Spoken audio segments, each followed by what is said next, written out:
किडलं, नाचलं, खराब झालं, तसं आपल्याला जो धम्म मिळालेला आहे तो धम्माचं आपण नुसतंच असं जतन करून ठेवून त्याचं काहीही होणार नाहीये. दुसरा होता त्याने खाऊन वापरून टाकलं म्हणजे आपल्यातलेच काही होते, आपल्याला हक्क मिळाले आणि आपण आरक्षणाचा फायदा करून आपला फायदा करून घेतला. आणि तिसरं की जो दुसरा जो मुलगा होता त्याने ते धान्य पेरलं, त्याच्यातनं उत्पादन केलं आणि पुन्हा त्याने धान्य पेरलं. अशा पद्धतीने इथे जे उपस्थित आहात सगळे ते तसे आहात, ते तिसऱ्या मुलासारखे तुम्ही आहात की तुम्ही जे आपल्याला जो धम्म दिलेला आहे त्या धम्माचा प्रचार प्रसार करण्यासाठी तुम्ही आलेला आहात. म्हणजे तुम्ही त्या कॅटेगरीतल्या आहात आणि खरंच त्या कौतुकासाठी पात्र आहात असं मला इथे नक्की वाटतं आहे. आणि वेळ खरंच कमी आहे, तर एवढ्या छोट्या कमी वेळेमध्ये आपण सगळ्याच गोष्टी आपण सामावून घेऊ शकत नाही. पुढच्या गोष्टी माझ्यापेक्षा चांगल्या पद्धतीने सर एक्सप्लेन करतील. बंतेजींकडून देखील मला स्वतःलाच माझ्या ज्ञानात भर पाडून घ्यायची आहे.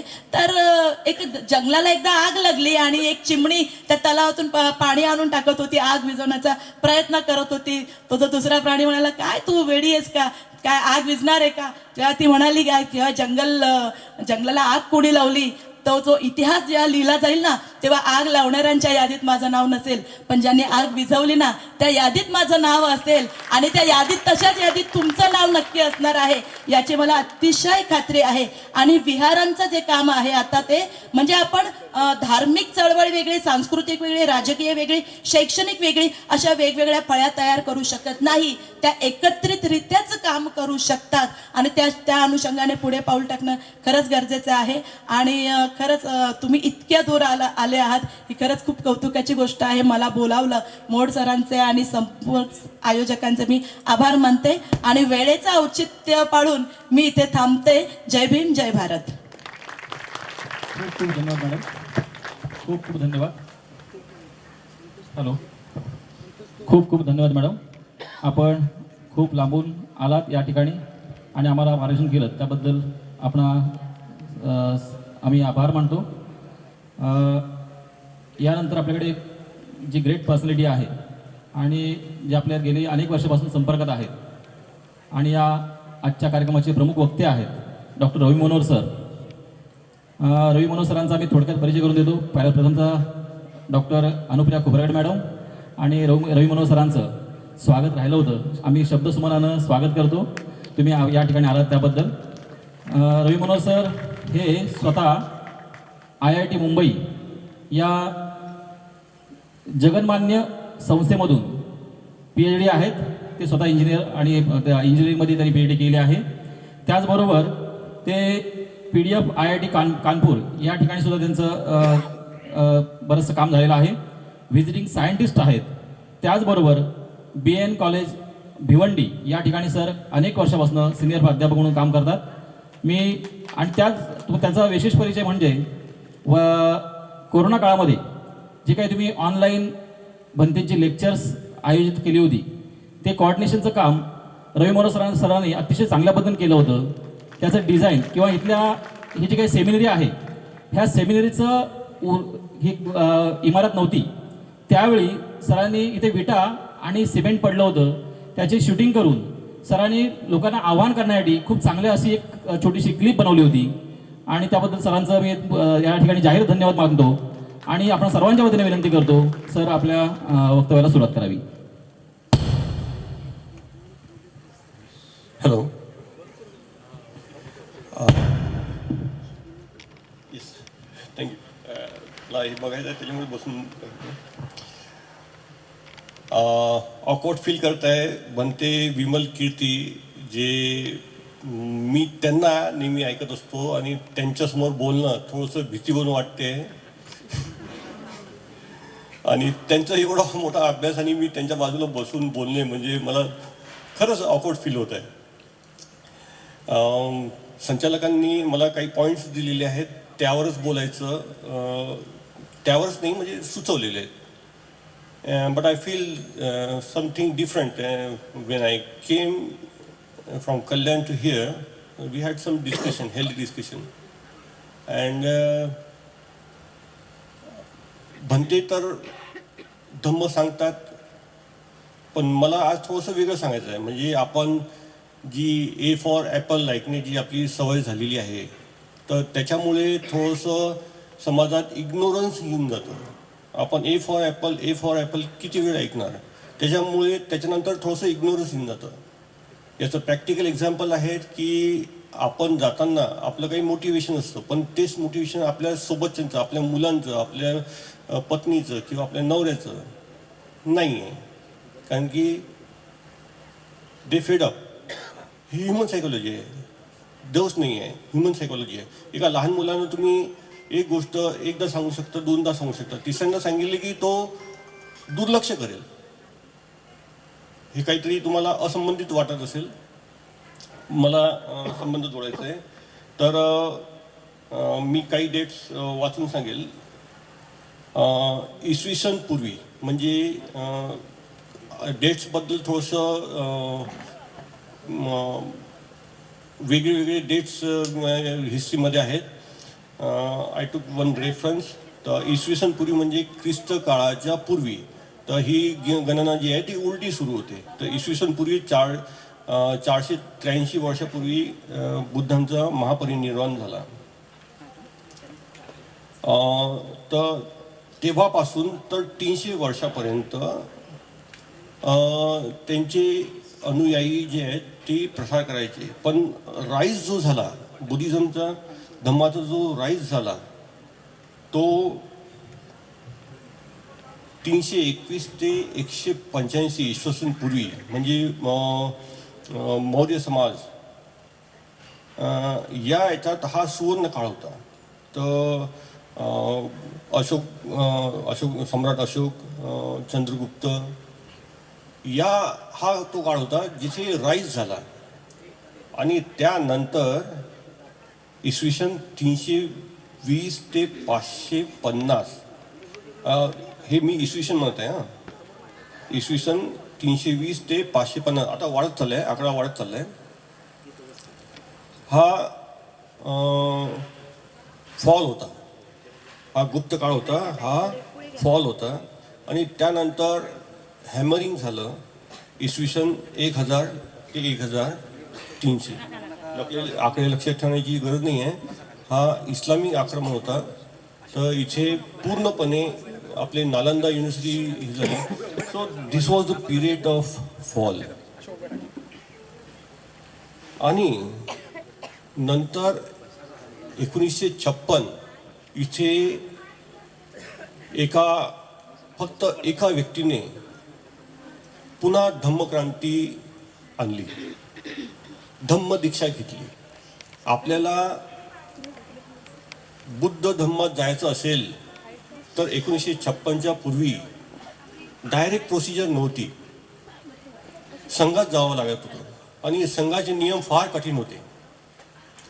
तर जनसामान्यांना बाबासाहेब त्यांना लेटी म्हणतात. लेटी म्हणजे सामान्य लोक. सामान्य लोकांना बुद्ध धम्म स्वीकारायचा असेल, त्याच्यात एंट्री करायची असेल तर संघ जॉईन करावा लागत होता. तर त्यामुळे आणि 1956च्या पूर्वीचा जो काळ होता तिथे तेव्हा बुद्धिस्ट होते जवळपास, एका आकड्याप्रमाणे 1 लाखपर्यंत बुद्धिस्ट होते. पण ते जे हिमालयन राज्य आहेत, ईशान्य राज्य आहेत, त्या ठिकाणी अशी विखुरलेली होती जी मध्यभागी होती, मध्य प्रदेशमध्ये, महाराष्ट्रामध्ये. तर ती पूर्णपणे मिश्रित झालेली होती. त्यांचा बुद्ध हा विष्णू झालेला होता.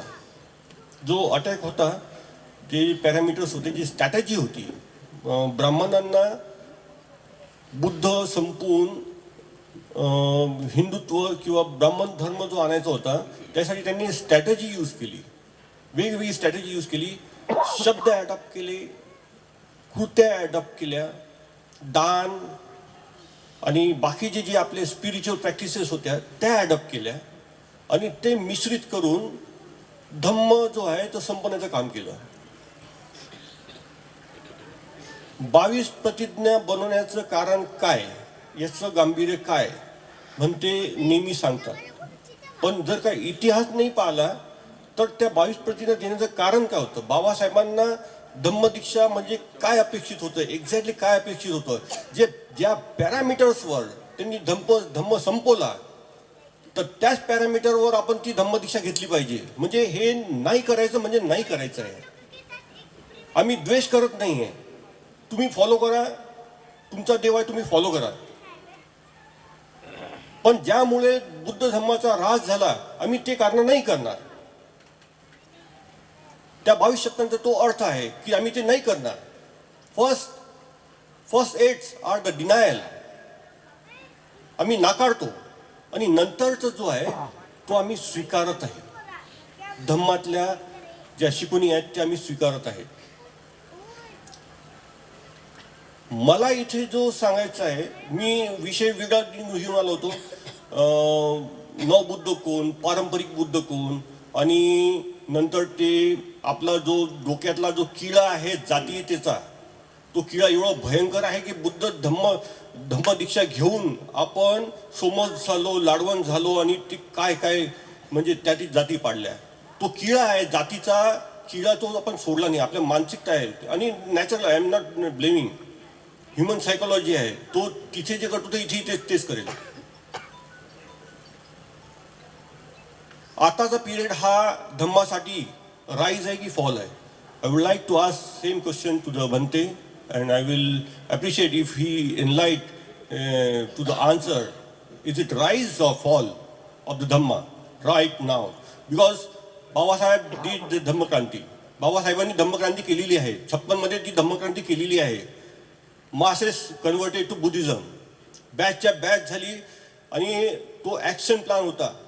मिलिंद कॉलेज विस्फोटक लोक झाली, बनवली, समाज बनवला.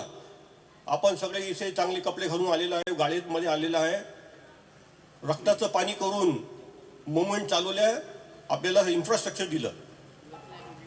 No what's the situation right now? आताची काय सिच्युएशन आहे? माझे मित्र 10 वर्ष झाले नेट पास झालेले आहेत, PhD झालेले आहेत, रोज सुसाईडचा विचार करतात. का बरं? नेट पास झाल्यावर मायबापाच्या डोळ्यांमध्ये एक आशा होती की माझा मुलगा ग्लोरियस होईल, फार नाव चमकेल, बायकोला अभिमान वाटेल, मुलांना अभिमान वाटेल. 15,000वर वडापाववाला 20,000 25,000 कमवतो, आणि नेट झालेला, हायली क्वालिफाईड, हायली पोटेन्शियल, तो 15,000 कमवत आहे CHB वर. मला लाज वाटते, मी 2 लाख पगार घेतो, मला लाज वाटते त्याची, कारण की माझ्यासोबतचेच तेवढ्याच पोटेन्शियलचे. कुठे चुकते? हा राईज आहे का की फॉल आहे धम्माचा? They are Buddhist, no matter whether they are taken 22 oaths or not, but they are Buddhist because they follow Buddhism. मनातून ते बुद्धिस्ट आहेत, त्यांना प्रेम आहे, बुद्धाप्रती प्रेम आहे, भंतेप्रती प्रेम आहे. भंते दिसले तर ते वंदन करतात त्यांना. 100% नसतील, ते फॉलो करत नसतील, तुमची मुलं फॉलो करत नाहीत, पण ते बुद्धिस्ट नाही आहेत का? आहेत ते. A फॉर ॲपल मध्ये अडकून नाही बसली, पण ती. हा फॉल असेल तर हा कशा प्रकारचा आहे, याचं सोल्युशन काय असेल? वी शुड हॅव त्या स्ट्रॅटेजी. मोर सर माझे मित्र आहेत, त्यांनी अभियान घेतलेलं रिटायरमेंट नंतर की भारत बौद्धमय करायचं आहे. बनतेंचं सकाळपासून संध्याकाळपर्यंत एकच मिशन असतं, भारत बौद्धमय करायचं आहे.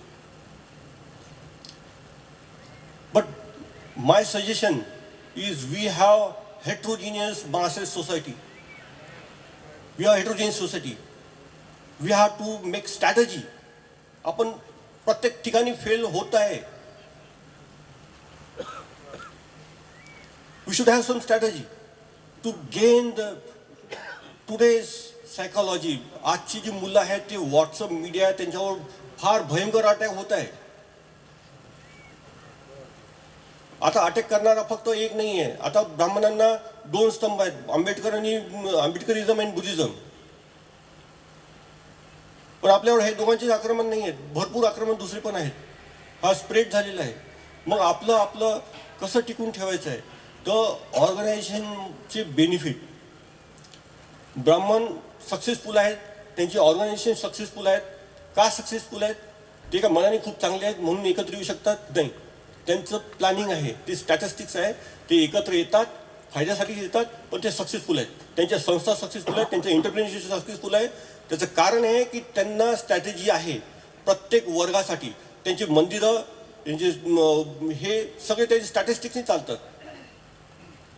आपण ऑर्गनाईज झालो, भांडण्यासाठी ऑर्गनाईज झालेलं आहे. हे म्हणते मला वाईट म्हणतील, तुम्ही पण मला वाईट म्हणा, मी इथून चालला जाईल, माझं नावही घेऊ नका.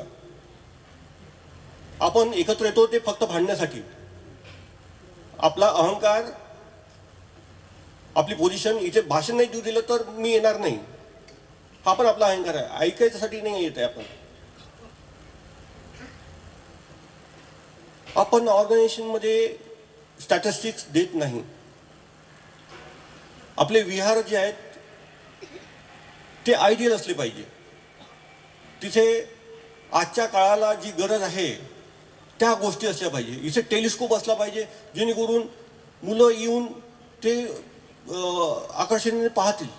इथं अशा गोष्टी असल्या पाहिजे. एंटरप्रिनरशिपचा एखादा मॉड्यूल असला पाहिजे. सायकोलॉजीचे लेक्चर्स असले पाहिजे जेणेकरून तो येईल आणि तिथे कन्झ्युम करून जाईल. मी खूप मोठा नाही आहे, मला जे समजतं ते स्पष्टपणे बोललो. चुकीचं असेल कारण की मी शिकायच्याच मार्गावर आहे. I am not complete. मी बनतेकडून शिकत असतो की धम्माची वाटचाल कशी राखावी. त्यांचं he is the ideal character. We are lucky that he is with us, but we should afraid that how to keep him with us. So I think I spread many negativity, but the positive thing is the need for the strategy for the heterogeneous mass for every sectors for Vihara. So मला वाटते अजून एक धम्मसंगती व्हावी आणि तिथे प्रत्येक वर्गासाठी काय नियम ठरवावे याचा पण आपण विचार करावा. I will stop here. Thanks to make me give me this opportunity. Thank you sir. Thank you sir, thank you so much. सरांनी खूप चांगल्या पद्धतीनं आपल्याला मार्गदर्शन केलं आहे. मी दिबोलसो बाबासाहेब आंबेडकर बुद्धिस्ट अकॅडमी या अकॅडमीचे विश्वस्त आणि सचिव डॉक्टर विजय गायकवाड सर या ठिकाणी आलेले आहेत. त्यांना विनंती करतो की त्यांनी विचारमंचावर यावं. त्याचबरोबर विद्या राजवन सर सुद्धा आलेले, त्यांचंही स्वागत.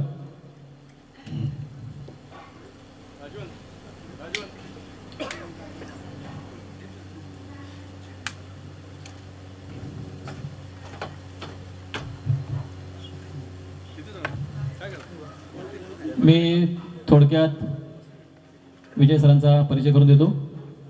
विजय सर गेली अनेक वर्षापासून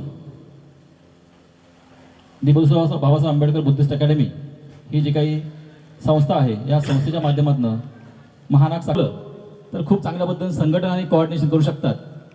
परंतु त्यांना वेळ नसल्यामुळे ते जास्त वेळ आपल्याला देत नाहीत सध्या. तर मी जास्त वेळ न घेता विजय सरांना विनंती करतो ही जी काही आपली सेमिनरी स्थापन केली, आपण सुरुवात केली, या सेमिनरीचा उद्देश जो आहे तो आपण स्पष्ट करावा. 10 मिनिटं. Hello, check.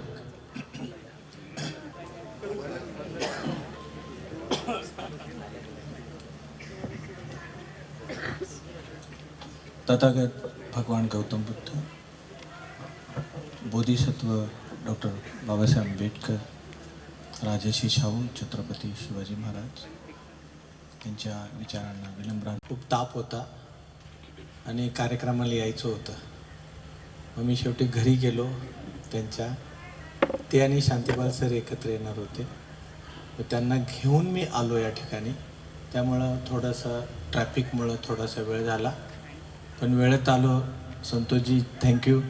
आणि आल्या आल्या स्टेज हातात आणि माईक हातात म्हणजे किती कठीण असेल तुम्ही जाणता, पण मला तुम्हा सर्वांना इथे पाहून खूप आनंद झालाय.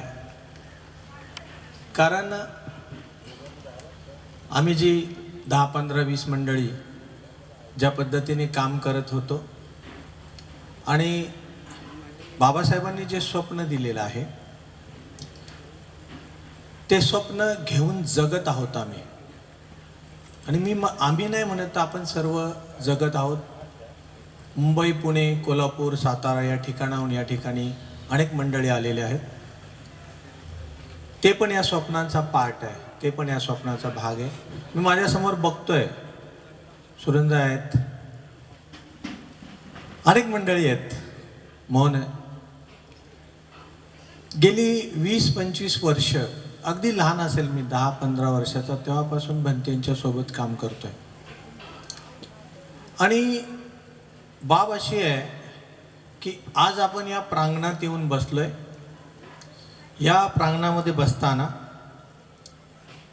अनेक लोकांनी इथे खूप छान दान दिलेलं आहे. मागच्या वेळेस आपण त्या सर्वांचा सत्कारही केलेला आहे. तर बाबासाहेबांची काय भूमिका होती की बाबासाहेबांनी आपल्या हयातीत खूप प्रयत्न केले. बँगलोर या ठिकाणी बाबासाहेबांना सेमिनरी काढण्यासाठी जागाही मिळाली होती. कारण जगामध्ये ज्या धर्मामध्ये, उदाहरणार्थ ख्रिश्चन धर्मामध्ये मोठ्या प्रमाणावर मिशनरीचं काम केलं जातं. त्याच्या अगोदर बुद्ध कालखंडात जर आपण पाहिलं तर एक संघटित भिक्षू संघ होता. आणि भिक्षूचं काम होतं की घरोघरी जाऊन, विहारामध्ये राहून धम्म समजावून सांगायचा. आणि जर आपण सर्वांनी खूप छान पद्धतीने भारताचा इतिहास जर वाचला तर आपल्या असं लक्षात येईल की हा जो इतिहास आहे, भारताला जो सुवर्ण काळ म्हटला जातो ना, ज्या कालखंडामध्ये भारत सोन्याची चिडिया होती, तो कालखंड फक्त भगवान बुद्धाच्या धम्म चांगल्या पद्धतीने अस्तित्वात असण्याचा कालखंड म्हणजे भारताचा सुवर्ण काळ आहे. म्हणजे लोक म्हणतात की आमची संस्कृती असं होतं तसं. म्हणजे हे वाक्य मी माझं पण नाही म्हणत. स्वामी विवेकानंदांच्या खंड 3मध्ये त्याच्या पान नंबर 114 वगैरे असावं, त्याच्यावर लिहिलेलं की भारतातला चांगला इतिहास विवेकानंदांनी लिहिलंय की तो सुवर्ण कालखंड म्हणजे भगवान बुद्धाचा कालखंड आहे. तो आपला गौरव आहे. आणि म्हणून हा विचार करून ज्या पद्धतीनं आपण या ठिकाणी आलो, भंते वारंवार सांगत होते आणि सांगत आहेत की जर धम्म असेल तरच समाज टिकेल. कारण 1956 पासून आजपर्यंत जर आपली प्रगती पाहिली तर ॲज अ कॉमर्सचा प्रोफेसर म्हणून मी विचारतो की बॅलन्स शीट काय आहे आपली. आणि आपल्या बॅलन्स शीटमध्ये काहीच नाही सापडत. आले पैसे, गेले पैसे, आले पैसे, गेले पैसे, बॅलन्स शून्य. आणि म्हणून ज्या पद्धतीनं आपण पाहत आहोत की आपण सर्वांनी ठरवलं, इथं बसलेल्या प्रत्येक मनुष्य दानी आहे आणि त्यामुळेच आपण इथं आलात. आत्ता या क्षणाला तुम्ही खूप मोठं दान करून या ठिकाणी आलात. 6-6 तास प्रवास करून यायचं, 3-3 तास प्रवास करून यायचं. लोकलचा मेगा ब्लॉक चालू आहे, त्याच्यात यायचं किती कष्ट आहे. तर आपण आत्ताही दान करूनच आलेला आहात. त्यामुळे मी सर्वांचा खूप खूप अभिनंदन करेन, खूप खूप सर्वांचे आभार मानत स्वतःसाठी जोरदार टाळ्या वाजवा. कारण तुम्ही बाबासाहेबांचं व्रत घेऊन या ठिकाणी आलेला आहात. तुम्ही ज्या पद्धतीने इथं आलात, मला खूप आनंद वाटतोय. आणि असंच सेंटर, असं म्हणतात भगवान बुद्ध आणि त्याचा धम्म जर तुम्ही बघितला आणि त्याच्यामध्ये असं लिहिलेलं आहे की भगवान बुद्धाला गरिबी नापसंत होती. जर भगवान बुद्धांना गरिबी नापसंत होती तर भगवान बुद्धांनी गरिबी निर्मूलनाचा कार्यक्रम खूप 2500 वर्षपूर्व दिलेला आहे. आणि तो जो मार्ग आहे ना, तो पंचशिलेचा मार्ग आहे. ज्या घराने पंचशील पाळलं ते घर श्रीमंत होतं, याच्यावर तुम्ही पहा. आणि ज्या घराने पंचशील नाही पाळलं, म्हणजे सुरामेय म्हणजे प्रमाद ठाणा, जिथं संपला ना तिथं कार्यक्रम संपला. बाकीची सर्व शील तुम्ही जाणतात, रोज आपण म्हणतो, पण म्हणण्यापेक्षा जाणणं आणि जगणं खूप महत्त्वाचं असतं. आणि आपण सर्व जे या ठिकाणी आलात ती सर्व मंडळी जगणारी आहेत आणि म्हणून ती मनाने, हृदयाने आणि पैशाने पण श्रीमंत आहेत. त्यामुळे मला तुमच्या सर्वांचा खूप अभिमान वाटतो. बंधूंनो, हे जे वास्तू उभी राहिली ना, ती वास्तू ही आपल्या दानाचं, श्रद्धेचं प्रतीक आहे. आणि तीच भूमिका घेऊन बाबासाहेबांनी जी भूमिका आपल्याला 56 साली दिली, तत्पूर्वी दिली, की जर बुद्ध समाज, बौद्ध समाज श्रीमंत व्हायचा असेल तर त्याला धम्म शिकावा लागेल. आणि त्या कालखंडाचा, त्याच्या पलीकडे गेलं तर कोंडानं लेणं आहे, आणि त्याच्या पलीकडे गेलं तर कारला आहे, त्याच्या पलीकडे गेलं तर भाज्या आहेत. ह्या सर्वांना माणसांनी, जे त्या काळातले प्रगत व्यापारी होते, त्यांनी दान देऊन हे लेण्या उभे केलेले.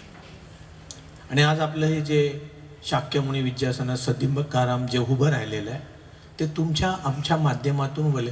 हे फक्त म्हणजे लहानपणी मी जेव्हा जायचो विहारात, तर काय असायचं, तर वंदना झाली, कोणीतरी 2 शब्द बोलले आणि बाहेर गेले, संपलं. पुढे काय, तर समाज घडण्याकरता भिक्षूंचा रोल, भूमिका खूप महत्त्वाची असते. आणि जर ती भूमिका मोठ्या प्रमाणावर विकसित झाली तर बाकीच्यांचं जाऊ दे, मी आपलं बघतो, आपलं. कारण मी कार्यकर्ता म्हणून जगत असताना एक गोष्ट कायम पाहिली, की आपण दुसऱ्यांना सांगायला जातो. मी सर्व कार्यकर्त्यांनी विनंतीच करतो, कृपया दुसऱ्यांना सांगायचंच आहे, पण आपल्याला आपल्यामध्ये धम्म रुजवायचा आहे. आणि जेव्हा आपण आपल्या घरात, आपल्या आजूबाजूला, आपल्या नातेवाईकात धम्म रुजवू, त्यावेळेस समाज अत्यंत चांगल्या रीतीने प्रगती होईल. मी खूप वेळा म्हणतो की पारसी समाज घ्या, जैन समाज घ्या, की टोटल जैन समाजाची संख्या किती आहे, तर संपूर्ण जनसंख्येच्या 0.3% आहे. परंतु टोटल प्रॉपर्टी किती ताब्यात आहे. तर कधी तुम्हाला जैन मनुष्य दारू पिताना, जाताना रस्त्याना दिसलाय का हो? तुम्ही सांगा ना. कधी तो समाज एकमेकाला शिव्या देताना दिसलाय का हो? मग आम्हीच का असे वागतो? कारण आम्ही पंचशिलेचे आणि धम्माचं पालन नाही करत. आणि बाबासाहेबांना हेच शिकवायचं होतं सेमिनरीच्या माध्यमातून. प्रचारक घडला पाहिजे, त्यांनी जाऊन समाजाला शिकवलं पाहिजे, पहिलं तो स्वतः शिकला पाहिजे. आणि म्हणून आमची जी भूमिका आहे ती आमची नाही, ती बाबासाहेबांची. आम्ही फक्त ती फॉलो करतोय. आणि म्हणून नागपूरमध्ये आपण खूप मोठ्या प्रमाणावर काम केलं आणि भारतातली पहिली सेमिनरी आहे, ज्या सेमिनरीमधून आपण शेकडो भिक्षू तयार केलेत. इतिहास आहे. आणि ज्या पद्धतीनं जे भिक्षू तयार होत आहेत, ज्या पद्धतीने भिक्षू आता आपल्या समोर दिसतात, ते भिक्षू जेव्हा घरोघरी जातील, आता ते विद्यार्थी म्हणून आले, भिक्षू झाले, शिकले आणि परत गृहस्थाश्रमात गेले, त्यामुळे ते श्रामणेर सारख्या पद्धतीमध्ये होते. पण त्यांच्यामध्ये तो गुण रुजवला आपण. आणि जर ते भविष्यात आलेत तर आपण मोठ्या प्रमाणावर म्हणजे साधारणतः 355-60 तालुके जर धरले, एका तालुक्याला एक जरी चांगला भिक्षू भेटला, तर मला असं वाटतं की येत्या कालखंडामध्ये बौद्ध समाज वेगळा होईल, चांगला होईल आणि खऱ्या अर्थानं मनुष्य जीवन जगायला लागेल. तर ही भूमिका आहे आणि तीच भूमिका घेऊन आम्ही जगत आहोत. आपण सर्व जगत आहोत. सेंटर छोटं आहे, याच्यावर एक मोठं सेंटर बांधायचं आहे संतोषजी. तर संतोषजीचा प्रस्ताव होता की सर आपल्याला पुढचं शिबिर इथं घ्यायचं आहे. परंतु प्रश्न काय आहे, टॉयलेट्स नाही आहेत तेवढे, ब्लॉक्स. जागा आहे, आपण मांडव बांधून पण शिबिर घेऊ, परंतु टॉयलेट्स ब्लॉक्स नाही आहे, ती जागा तेवढी नाही आहे. आणि त्यामुळे आपण वर पत्रा जो टाकलाय त्या पत्र्याला आम्ही पिलर घेतलेत, तिथं दिसतात तुम्हाला पिलर. जर यथार्थ दान आलं तर कदाचित पुढच्या वर्षी त्याचा स्लॅब कंप्लीट होऊन वरचं एक सेंटर होईल. पण काय होतंय, तुमची साथ पाहिजे. आणि मी कुठल्या वर्गणीवर टीका नाही करत, फक्त मुद्दा एवढाच आहे की हे जे आहे ना, हे आपण नसताना पण असेल, कारण ती व्यवस्था आम्ही केलेली आहे की हे चाललं पाहिजे. आणि आपण सर्वजण मिळून चालवणार आहात। घराघरामध्ये खऱ्या अर्थानं बुद्ध धर्म जाणार आहे आणि खऱ्या अर्थानं तिथं माणूस घडणार आहे। म्हणून हे मानवाच्या विकासाच्या निर्मितीचं केंद्र ठरेल आणि तुमच्या सर्वांच्या साक्षीने ठरेल। मला 10 मिनिटं दिली होती ती संपलेली आहेत, तर आपण आलात, मला इथं बोलण्याची संधी दिली त्याबद्दल सर्वांचे मी आभार मानतो। धन्यवाद। जय भीम, जय बुद्ध, जय Bharat. Thank you friends. Thank you sir. Vijay sir actually थांबत नाहीत आणि प्राध्यापक माणूस तुम्हाला माहिती आहे, पण सरांनी वेळेत संपल्याबद्दल सरांचं धन्यवाद। सरांचं गायडन्स खूप चांगलं एकदम म्हणजे कसं एनर्जेटिक असते आणि सर्वांना प्रेरित करण्यासारखं असते। सर पुन्हा एकदा धन्यवाद। आपण 2006 साली जी काही सेमिनरी स्थापन केली भन्तेनी, त्यामध्ये जवळजवळ शेकडो विद्यार्थी सेमिनरीमध्ये प्रशिक्षित झाले। जी 12वी पास मुलं होती ती आपल्याकडे यायची, श्रामणी विषयामध्ये 3 वर्ष BA इन फिलॉसॉफी हा डिग्री कोर्स करायचे आणि त्यानंतर निघून जायचे। त्यामधले 7 लोक आजही जे काही त्यातले ओबी समाजाचे आहेत आजही चिवरवर आहेत आणि वेगवेगळ्या युनिव्हर्सिटीमध्ये चिवरवर प्राध्यापक म्हणून काम करत आहेत। ही एक आपल्या सेमिनरीची जमेची बाजू आहे आणि अनेक उपासक प्रशिक्षित झालेले आहेत। आमच्यासारखे अशा अनेक लोक आहेत जे भन्तेच्या माध्यमातून प्रशिक्षित झालेले आहेत आणि ते उपासक म्हणून प्रचार प्रसार करत आहेत। तर ही सेमिनरीची जमेची बाजू आहे। यानंतर आपण या कार्यक्रमाचे अध्यक्ष पूजनीय भदंत विमलकीर्ती गुणश्री यांचं आपण प्रवचन ऐकणार आहोत। मी भन्तेंचा थोडक्यात परिचय करून देण्याची तशी गरज नाही, पण मी थोडक्यात हे सांगतोय की गेल्या आठवड्यात भन्तेंना अक्षरशः बोलता येत नव्हतं, ब्रॉन्कायटिसचा त्रास आहे आणि त्यामुळं म्हणजे इकडे येतील की नाही अशी शंका होती, परंतु त्या आजारपणामधनं सुद्धा भन्तेजी परवा पुण्याला आले आणि काल इथे या ठिकाणी आले। भन्तेची तळमळ आहे, परंतु त्या तळमळीसारखं काम घडत नाही, त्यामुळं थोडंसं वाईट वाटतंय।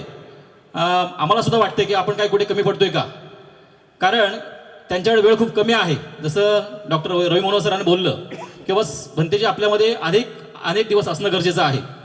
त्यामुळं जर आपल्याला ते गांभीर्य आपल्या सर्वांना जर असेल तर आपल्याला अधिक त्यांच्याकडनं बरंच काही घेता येईल आणि समाजाला त्याचा उपयोग करून देता येईल।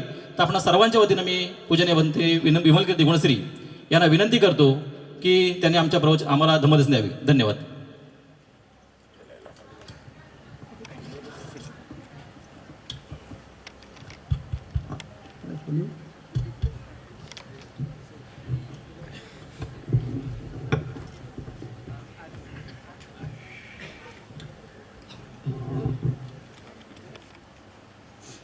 2006 साली मी नागपूरमध्ये प्रथम सेमिनरी स्थापन केले।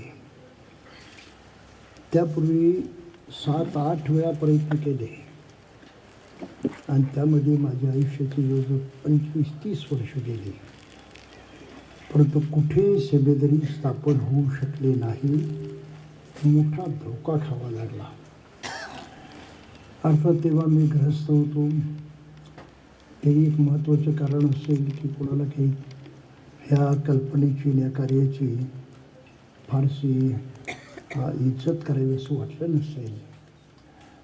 बराच विचार करून मी हे की जर सेमी लावतात, हे काम बुद्धानं फार बारकाईनं केलेलं आहे।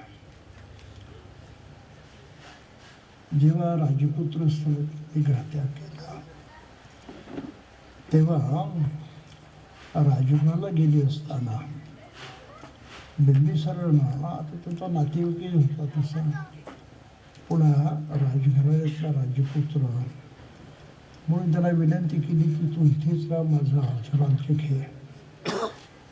सिद्धार्थाने ते नाकारलं। मला सत्याचा शोध घ्यायचा आहे। बरं म्हणे, सत्याचा शोध घेतल्यानंतर तू मला प्रथमता शिकवायला आहे, ही विनंती केली। परंतु बुद्धत्व प्राप्त झाल्यानंतर बुद्धानं त्या विनंतीचा विचार केला नाही, राजाला शिकवायला गेले नाहीत। हा मुद्दा जरा नीट लक्षात घ्या। का गेले नाहीत तर विचारांते त्यांना असं वाटलं की मी जी काही विद्या प्राप्त केलेली आहे ती अत्यंत कठीण आहे, अत्यंत सखोल आहे ती घेण्यासाठी त्या ताकदीचीच माणसं पाहिजेत. कोणालाही ते सांगून चालणार नाही. मग कोण आहेत असे? त्यांनी आपल्या एक एक गुरुची आठवण करायला सुरुवात केली. नाही फार वाढू नका बरं. जे चालू आहे ते ठीक आहे. Don't play with the sound. Disturbance नाही करायचं.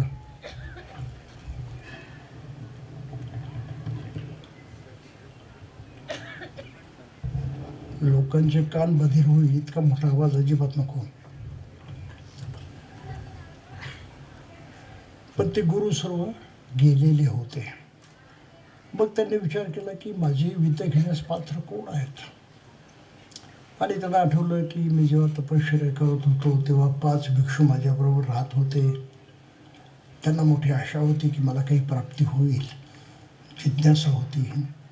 परंतु मी अन्न ग्रहण करायला सुरुवातीला ते निघून गेले. परंतु त्यांच्याजवळ जिद्द होती जाणण्याची, जबरदस्त इच्छा होती शिकण्याची. म्हणून मी त्यांना जाऊन प्रथमतः उपदेश करेल. आणि त्याप्रमाणे त्यांनी त्या 5 शिष्यांना उपदेश केला. तो भिक्खू संघ घडवून आल्यानंतर मग परत राजा बिंबिसाराला उपदेश केला. तो भाग वेगळा. मुख्य मुद्दा आहे तो हा की भारतामध्ये बुद्ध धर्म पुन्हा रुजवताना जे कोणी रुजवायला निघाले त्यांच्यावरती किती मोठी जबाबदारी होती लक्षात घ्या. बाबासाहेबांच्यावरती किती मोठी जबाबदारी होती. हा समाज विषमतेनं ग्रासलेला आहे. माणसाशी शत्रुत्व करून त्यानं आपलं जीवन नरकप्राय केलेलं आहे. इथला माणूस एकमेकाला माणूस म्हणून पाहतच नाही, अमानुष म्हणून पाहतोय. आणि जातीभेद म्हणजे अमानुषता आहे लक्षात घ्या. जिथे माणुसकी समाप्त झाली ती अमानुषता म्हणजे जातीभेदाचं समाजव्यवस्था. Try to understand. आज मेजॉरिटी लोक या दृष्टीने ते समजून घेत नाहीत अशी माझी तक्रार आहे. विद्वान मंडळी अशा प्रकारे लक्षात घेत नाही ही माझी तक्रार आहे. जातीला मानणारा जनावर आहे हे बोला असं मला वाटतं आहे. आणि या देशामध्ये आज ती बोलण्याची वेळ आलेली आहे. प्रत्येक जातीला मानणारा मनुष्य जनावर आहे. आपण ती जनावरं सुद्धा त्या माणसापेक्षा जातीला मानणाऱ्यापेक्षा चांगली आहेत. ती कधी आपापसात भांडत नाहीत, एकमेकांशी शत्रू होत नाहीत, एकमेकांचा दुस्वास करत नाहीत, एकमेकाला हानी पोहोचत नाहीत. सामोपचाराने जगतात. पण मनुष्य जातीभेदानं बिघडलेला मनुष्य इतका आहे की तो आपले हात पाय जो आहे दुसऱ्यांना त्रास देण्यासाठी, दुःख देण्यासाठी, हिंसा करण्यासाठी वापरतो. आपलं मन सुद्धा दुसऱ्यांचं वाईट करण्यासाठी वापरतो. जात दुसऱ्याचं वाईट करण्यासाठीच प्रयत्न करते, तसा विचार करते आणि तशी जगते. हा इतिहास आहे की नाही? हे सत्य जसेचं तसं आम्ही का लक्षात घेत नाही? आणि म्हणून बाबासाहेब समजणं मला अवघड झालेलं आहे. आणि बाबासाहेबांचं कार्य करणं आम्हाला नकोस वाटतं. का बाबासाहेबांनी आपलं एक विशिष्ट प्रकारचं जीवनकार्य हाती घेतलं? बडोद्याचा प्रसंग आठवा. युरोपमधून London school of economics and politics DSc सारखी सर्वोच्च पदवी त्या काळामध्ये जगातली सर्वोच्च पदवी मानली जात होती. अशी पदवी धारण करणारा आणि भारतात येणारा पहिला मनुष्य म्हणजे डॉक्टर बाबासाहेब आंबेडकर. आणि त्यांना बडोदा सरकारमध्ये नोकरी करायची होती. आणि तिथे काय घडलं आपल्याला माहीत आहे. त्यांना राहायला साधं घरसुद्धा मिळालं नाही. ज्या पारशाच्या इनमध्ये नाव बदलून पारशी नाव घेऊन इतका खोटेपणा त्यांना करावा लागला की त्या पारशाच्या त्या रजिस्टरमध्ये आदलजी सोराबजी असं पारशी नाव लिहावं लागलं स्वतःचं. सारासार खोटेपणा होतो ना. एवढ्या उच्च शिक्षित माणसावरती इतका खोटेपणा करण्याची वेळ या देशामध्ये आली. समजून घ्या परिस्थिती किती वाईट असेल, किती दडपण असेल, किती छळ त्यामध्ये सामावलेलं लक्षात घ्या. आणि 11व्या दिवशी पारशी लोक काठे घेऊन आले.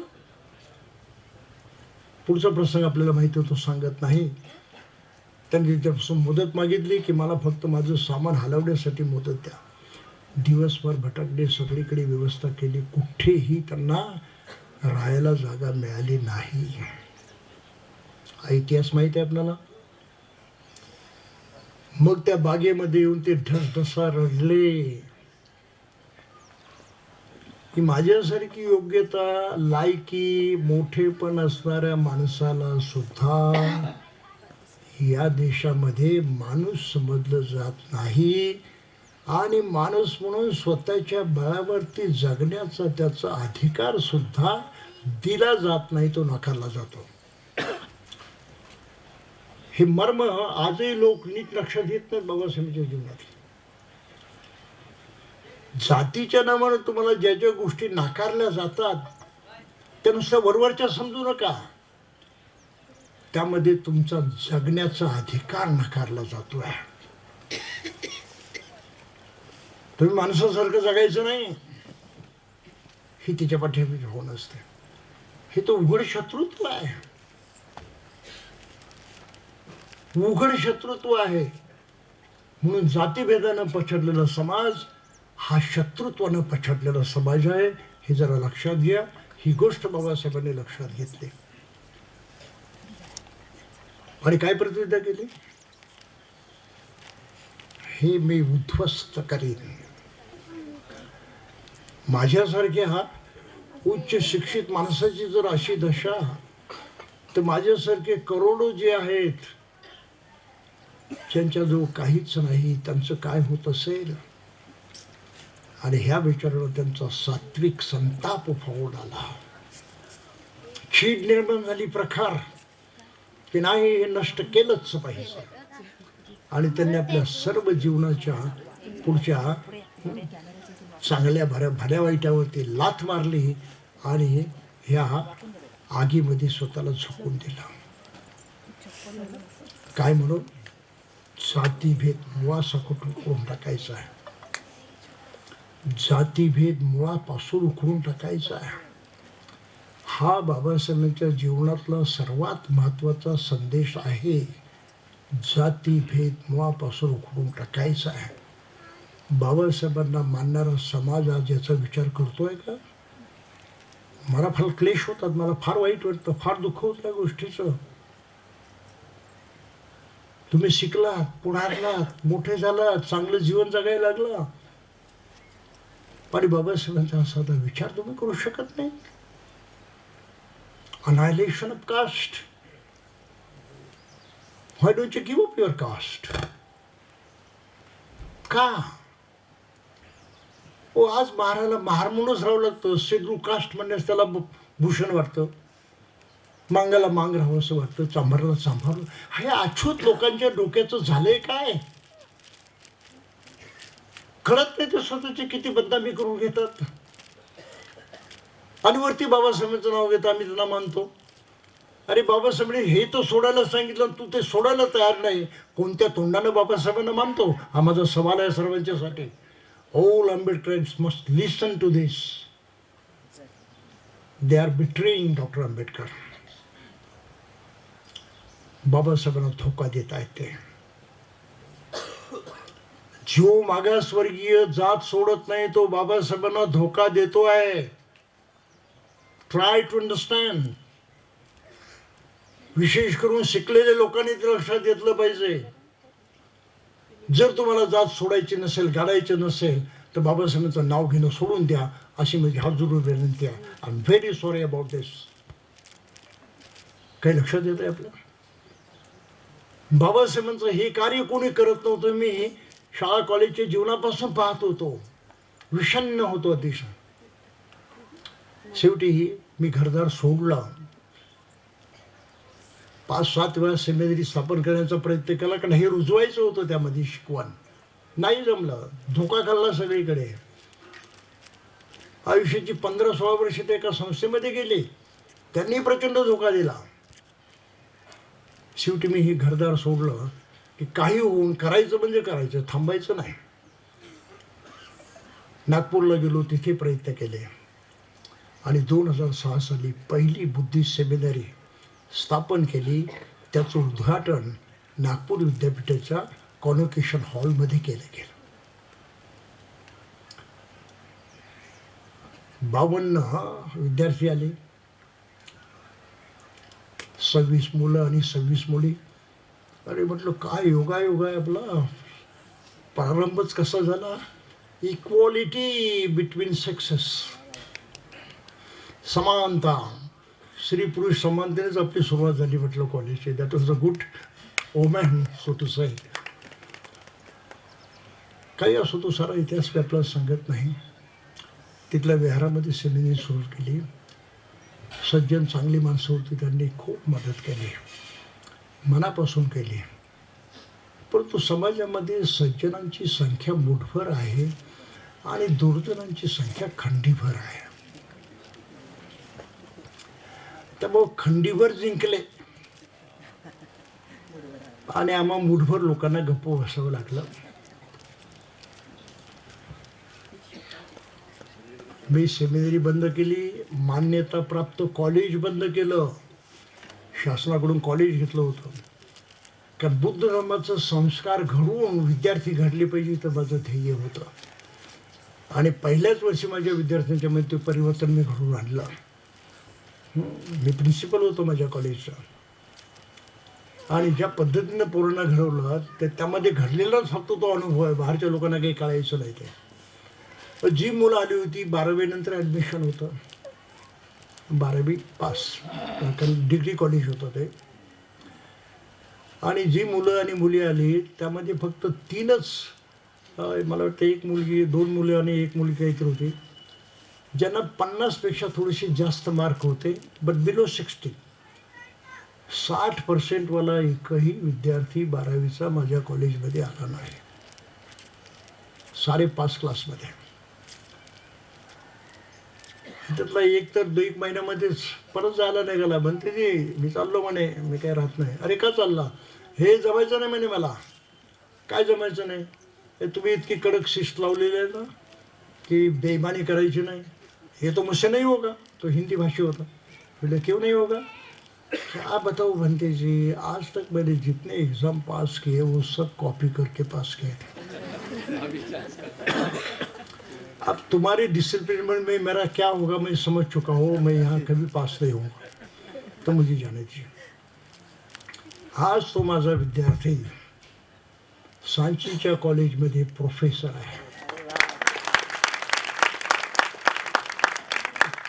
जायगा नाही. गोरगरीब खेड्यातला मनुष्य, शिकण्याची सोय नाही, त्यांना कुठेतरी कानावरती गेलं की एक नागपूरला कॉलेज नव्यानं सुरू झाले आहे. शेतमजुरी करणारे आई वडील त्याला घेऊन माझ्याकडे इथे आले. भंते जी हमारे लड़के को जरा हाँ कुछ मदत कीजिए शिक्षा वगैरह देने की. तर बेफिकर रहो, छोडकर जाओ उसको, कोई चिंता नाही. मग तर त्याला म्हटलं तुझ्या आईवडिलांना मी वचन दिलेलं आहे, तुला तसं सोडणार नाही, तो 1 वर्ष राहील. पण मुलगा इतका प्रामाणिक, करारी, चांगला, जिद्दीनं जे करायचं ते केलं, चिंता करू नको. आणि जेव्हा रिझल्ट आला आणि आमच्या सुपरिटेंडंटनं ते मार्क्स लिस्ट आणल्या आणि सर्वांच्या हातात दिला, हा तो रडायला लागला. कारण त्याचं पासिंग होतं 60%. फर्स्ट क्लासमध्ये पास झाला. सारेचे सारे 52 विद्यार्थी फर्स्ट क्लासमध्ये पास झाले. हे रेकॉर्ड आहे नागपूर विद्यापीठामध्ये. नागपूर विद्यापीठाच्या इतिहासातलं हे रेकॉर्ड आहे. आणि पूर्ण मिश्रा म्हणून तिथले सचिव होते, कुलसचिव, त्यांनी फोन करून मला सांगितलं की आपके कॉलेज ने करामत कर दी है. बोले क्या हुआ? अरे आपका एक ही कॉलेज है, आज तक के इतिहास में नागपुर यूनिवर्सिटी के किसी भी एक कॉलेज के किसी भी इयत्ता के सबके सब लड़के स्टूडेंट फर्स्ट क्लास में पास नहीं हुए. पास तो हुए 100%, लेकिन 100% फर्स्ट क्लास ये किसी नहीं हुआ. मी आपल्याला यासाठी सांगतो आहे, don't take Buddhism lightly. It's a power, it's a super power, extremely intellectual power. पण त्याचा लाभ घेण्यासाठी बाबासाहेबांचे अनुयायी मागे पडलेले, त्याचं मला मोठं दुःख होतं. थोडं शिक्षण मिळालं, काही डिग्री मिळाली, पोटापाण्याची सोय झाली, सुखानं राहायला लागलं की बस त्यामध्ये तो व्यक्त मस्तच होऊन जातो, मस्त, बाकी काही नाही. म्हणून आजही बाबासाहेब समजू शकत नाहीत लोक की बाबासाहेबांच्या जीवनातला पहिला उद्देश काय होता. अनायलेशन ऑफ कास्ट, जाती निर्मूलन. आणि त्याचं दुसरं अंग काय होतं, भारत बौद्धमय करणं. मला भारत बौद्धमय करायचं आहे बाबासाहेबांनी सांगितलं ना, मी या विषयाशिवाय कशावरतीच बोलत नाही. बुद्ध धर्मावरती सुद्धा माझी प्रवचनं या विषयाला धरून असतात आणि त्याचं मर्म सांगणारी असतात. बुद्ध आणि त्यांचा धम्म या ग्रंथावरती अनेकांचा आक्षेप आहे. गोष्टी कळत नाहीत, समजत नाहीत, अनेकांना टीकाही करतात. एक मोठे अधिकारी होते, IAS अधिकारी पुण्याला, जुन्या काळातली गोष्ट आहे ती थोडीशी. मी तेव्हा नुकताच BA झाले होतो, पण वाचन दांडेगाव होतं आणि माझे शेजारी असल्यामुळं त्यांच्या घरी जाणं कायमच असायचं. मला ते एकदा म्हणाले, बाबासाहेबांचा ग्रंथ विषय निघाला, तुला माहिती आहे का मी काय ह्या ग्रंथाला मानत नाही म्हणून. म्हटलं काय साहेब, काय झालं असं. खूप गरज गोष्टी लिहिल्या त्याच्यामध्ये ज्या आपल्याला मान्य नाही म्हणून. आणि मी जर तेव्हा बाबासाहेबांच्या बरोबर असतोच तर त्यांना विनंती केली असते, एक तर आम्हाला हा विज्ञानवादी बनवा, नाही तर अज्ञानवादी बनवा म्हणून. कारण या ग्रंथामध्ये अनेक अज्ञान आलेलं आहे. मग तो रष्टपाल होता, म्हणजे त्याला आतमध्ये जाऊ दिलं नाही त्या महालामध्ये, पण बुद्धाचं भिक्षापात्र त्याच्या हातात होतं. त्याचा हात इतका लांबला की बुद्धाच्या जवळ पोचला. पण आहे ना अंधश्रद्धा, बाबासाहेबांनी लिहिली त्यांच्या ग्रंथात, कशी मान्य करायची. माझं डोकं चक्रावून गेलं ना, मलाही काही कळलं नाही काय भानगड आहे म्हणून. ग्रंथ तर वाचलं होतं, हेही वाचलं होतं, पण या नजरे बघितलं होतं. आणि हे चिकित्सक अतिशय तर्कवादी, सांग म्हणे तुला पटलं का. मी म्हटलं पटलं की नाही ते आता नाही सांगत, परंतु गोविंदा मात्र डोक्याचं झालेलं आहे. मग फार बारकाईने त्या ग्रंथाचं वाचन केलं आणि मला क्लू सापडला. मग एक दिवस ती चर्चा निघाली असताना त्याला म्हटलं, साहेब बाबासाहेबांनी जे लिहिलंय चमत्काराबद्दल, त्याबद्दल त्यांनी काय कॉमेंट केली ती वाचली का तुम्ही. कुठे केली म्हणे कॉमेंट. ग्रंथात केलेली आहे. भाग 3 ओपन करा, खंड 3, प्रकरण 1 वाचायला हातात घ्या आणि त्यामध्ये बाबासाहेबांनी उत्तर दिलेलं आहे. घाईघाईनं ग्रंथ काढला आणि वाचला. म्हटलं सर बारकाईनं वाचा, नीट बारकाईनं वाचा, कारण तो आर्ग्युमेंटचा मुख्य भाग आहे. खूप सज्जन मनुष्य होतो. माझ्या जीवनामध्ये खूप चांगली माणसं आली, त्यापैकी हे एक अधिकारी होते, अतिशय चांगले. आणि वाचताना नेमक्या त्या याच्यावरती अडखळले, माझ्याकडे बघायला लागले. इथे बाबासाहेबांनी असं असेल. म्हटलं तीच तर गोष्ट मला सांगायची. काय लिहिलं बाबासाहेबांनी की बुद्ध गेल्यानंतर भिक्षूंना वाटलं बुद्ध धर्माच्या त्या शिकवणीचं संगायन करावं. पहिली परिषद भरली, त्यांनी संगायन केलं. काय बुद्धाची शिकवण आहे ते निश्चित केली. आणि तो कार्यक्रम चालू असताना महाकाश्यप अध्यक्ष होता. त्यानं आनंदाला सांगितलं की बुद्धानं काय काय शिकवलं, कुठे कुठे शिकवलं. आता तो प्रचंड स्मरणशक्ती असणारा आनंद, त्यानं बुद्धानं अमुक ठिकाणं, अमुक वेळी, अमुक संदर्भामध्ये अशी अशी शिकवण दिली, सूत्र सांगितली. मग ते सूत्र सांगितलं ते उपस्थित भिक्षूने कोणी ना कोणी ऐकलेली असायचीच. मग काश्यप म्हणायचं की हे आनंदानं सांगितलं बरोबर आहे का. तर ज्या भिक्षूने ऐकले असते तेव्हा ते बरोबर आहे, आम्ही स्वतः ऐकलेलं आहे ते म्हणून. आणि मग ते कन्फर्म व्हायचं. अशा प्रकारे सुत्त पिटक तयार झालं. आणि मग उपाध्याला सांगितलं विनयाची शिकवण बुद्धाला कशी दिली. मग त्याची ही सारी कहाणी सांगितली. आणि काश्यपानं तोच प्रकार चालू ठेवला की लोकांना विचारायचं की हे बरोबर आहे का, बरोबर आहे, कोणी उपस्थित असेल ते म्हणजे मी ऐकलं ते बरोबर आहे म्हणून. अशा प्रकारे विनय पिटक तयार झाला. आणि मग बाबासाहेबांनी प्रश्न टाकला की हे झाल्यानंतर वास्तविक पाहता काश्यपानं कोणाला तरी हे सांगायला पाहिजे होतं की बुद्धाचं जीवन चरित्र सांग. कारण बुद्धाच्या जन्मापासून त्यांना पाहणारे भिक्षू होते. उदाहरणार्थ कौंडिन्य बुद्धाच्या जन्मास वेळेस उपस्थित होता आशित मुनीच्या बरोबर. मग बाबासाहेब प्रश्न विचारतात की काश्यपानं बुद्ध चरित्राचं संगायन करण्याचा विचार का केला नाही. प्रश्न लक्षात घ्या. आता ज्यांनी प्रत्यक्ष बुद्धाला पाहिलं होतं त्यांच्या तोंडून खरा इतिहास आपला पुढे आला असता. बुद्धाचा इतिहास आता खरा मानू नका. त्याच्यातले सारे संदर्भ ऐतिहासिक तपासून घ्यावे लागतात. आणि त्याच्यामध्ये प्रचंड प्रमाणामध्ये कल्पनांची भर पडून ललित विस्तार वगैरे या गोष्टींच्या माध्यमातून तो विकृत झालेला आहे ग्रंथ.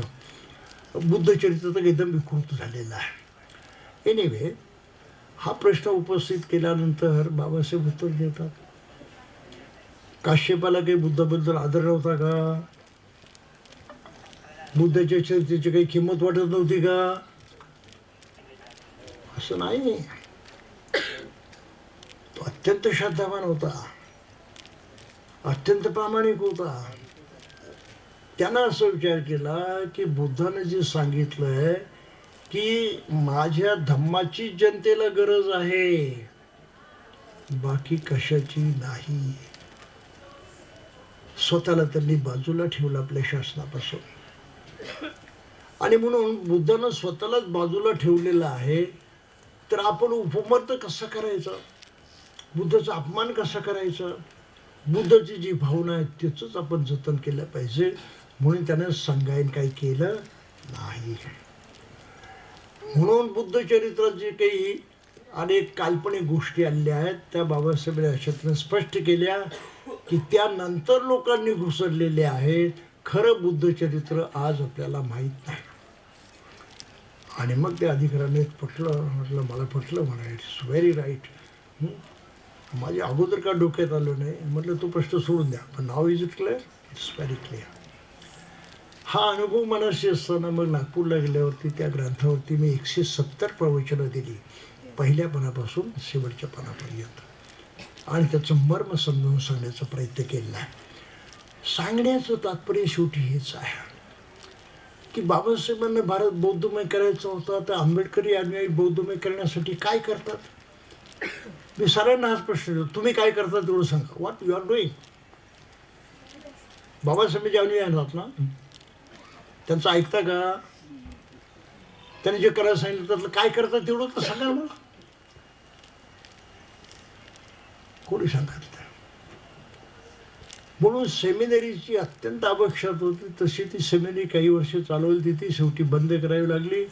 कारण खंडीभरांचा त्रास जरा जास्तच झाला. म्हटलं ते कॉलेजही बंद करा आणि सेमिनरी बंद करा. आणि 2018 आम्ही ते बंद केलं. आणि मध्यंतरचा काळ लटकता काळ होता, कुठे स्थान नव्हतं, जागाच नव्हती. शेवटी काय मुंबईकरांची करुणा कुठेतरी जागी झाली. त्यांनी मला काहीच करू न देता बरीच काही गडबड केली आणि जागा वगैरे विकत घेतली. आणि मला नंतर दाखवलं की हा 5-7 ही जागा मी तुम्हाला देतो, इथे व्यवहार बांध. मोठी आश्चर्याची गोष्ट. पण मला एवढंच वाटलं कुठेतरी अशी कोमलता अस्तित्वात असते, ती जाणीव अस्तित्वात असते. आणि त्या जाणीवेमधून हे बौद्ध परंपरेप्रमाणे प्रत्येक सूत्राची अंमलबजावणी करीत ह्या समितीची निर्मिती झाली आहे. बौद्ध संस्कृतीप्रमाणे कदाचित निर्माण झालेलं पहिलं बुद्ध विहार म्हणजे कर्जतची सेवेंद्री आपल्याला म्हणावी लागेल. फार महत्वाची गोष्ट आहे. आता सेमिनरी म्हणजे काय आपण सांगितलं, जे ज्ञान आहे मूळचं ते पुढे लोकांच्यापर्यंत पसरावं म्हणून बुद्धाची भावना होती. आणि मग बुद्धानं आपल्या त्या खास 5 शिष्यांना प्रथम तयार केलं. आम जनतेला ते बोलू शकले असते, जो भेटेल त्याला उपदेश करू शकले असते, पण त्यांनी भूमिका काय घेतली की हे कठीण आहे, हे ज्ञान अवघड आहे, ते अचूक आहे, तसंच लोकांच्या पुढे गेलं पाहिजे. म्हणून त्या योग्यतेची, लायकीची, क्षमतेची माणसं घडली पाहिजे. म्हणून त्यांनी भिक्खू संघ निर्माण केला आणि जगातले पहिले मिशनरी निर्माण केले. जगात सर्वप्रथम मिशनरी निर्माण करणारे कोण असेल तर भगवान बुद्ध, ते लक्षात घ्या. आणि भिक्षूंना काय सांगितलं, कुठे अडकायचं नाही, लोभात अडकायचं नाही, स्वार्थात फसायचं नाही. आणि तसं होऊ नये म्हणून घरदार सोड ना, नाते होते सारे सोडून दे, कोणासाठी जगू नकोस, स्वतःसाठी जगायचं.